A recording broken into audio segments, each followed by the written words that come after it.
এটা প্রত্যেকটা জুমায় এক একটা জায়গায় গিয়ে থাকি। তো আমরা মসজিদ থেকে যখনই বের হয়েছি, বের হওয়ার পরে আইনমন্ত্রী আসাদুজ্জামানের সন্ত্রাসী বাহিনী এখানে যে নেতৃত্ব দিয়ে থাকে আব্দুল মজিদ, চাঁদাবাদ সন্ত্রাসের জনক, এবং এখানে ইসলামী বিশ্ববিদ্যালয়ের ছাত্র দল এর যিনি সভাপতি আছেন তার নেতৃত্বে অকিস্টিক বিভিন্ন যে দেশীয় অস্ত্র নিয়ে আমাদের উপরে তারা হামলা করে। আমাদের জায়গা থেকে আমরা শান্তি শৃঙ্খলা বজায় রেখেছি এবং আমাদের অনেকের ফোন ক্যামেরা থেকে শুরু করে মানি ব্যাগ তারা হলো সেখানে আমাদের চিন্তায় করে নিয়ে যায় তারা, এবং তারা অনেকগুলো ডিম নিক্ষেপ করে। আমাদের অনেক ভাই এখানে আহত হয়েছেন হকি স্টিকের আঘাতে। তা আমরা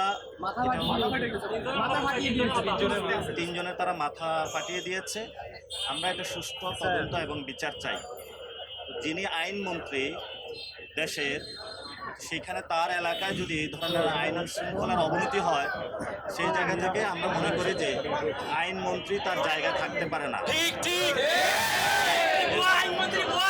স্বরাষ্ট্রমন্ত্রী যিনি আছেন ওনার দেশের আইন শৃঙ্খলা অবনতি হওয়ায় ওনারা পদত্যাগ করা উচিত এবং আইনমন্ত্রীকে দ্রুত পদত্যাগ করিয়ে তারকে বিচারের আওতায় আনা উচিত। আইনমন্ত্রী যখন একজন সন্ত্রাসী হন, তার হাতে বাংলাদেশের আইন নিরাপদ না। ওনার হাত দিয়ে জুলাই সংস্কারের যে আমাদের আইনগুলা হয়েছিল সেগুলো কিন্তু প্রত্যেকটা আইন রহিত করা হয়েছে তার হাত দিয়েই। এই জন্য যতদিন এই আইনমন্ত্রী থাকবে ততদিন বাংলাদেশের সংস্কার এবং আইন নিরাপদ নয়। আমরা অতি দ্রুত তার এবং গুন্ডা পান্ডা বাহিনী যারা এখানে অ্যাটাক করেছে আমাদের উপর হকি স্টিক দিয়ে, তাদের আমরা বিচার চাচ্ছি। স্বরাষ্ট্রমন্ত্রী হয়তো এটা বিচার করবেন অথবা আমরা ঢাকা স্বরাষ্ট্রমন্ত্রীকে ঘেরাও দিব। এটার আমরা বিচার নিয়ে ছাড়বো ইনশাআল্লাহ। ওরা ফেসবুকে ওপেনলি পোস্ট দিয়েছে পদ্মার এনে তারা ছাত্র দলের আগে থেকে পরিকল্পনা ছিল ডিম বানানো।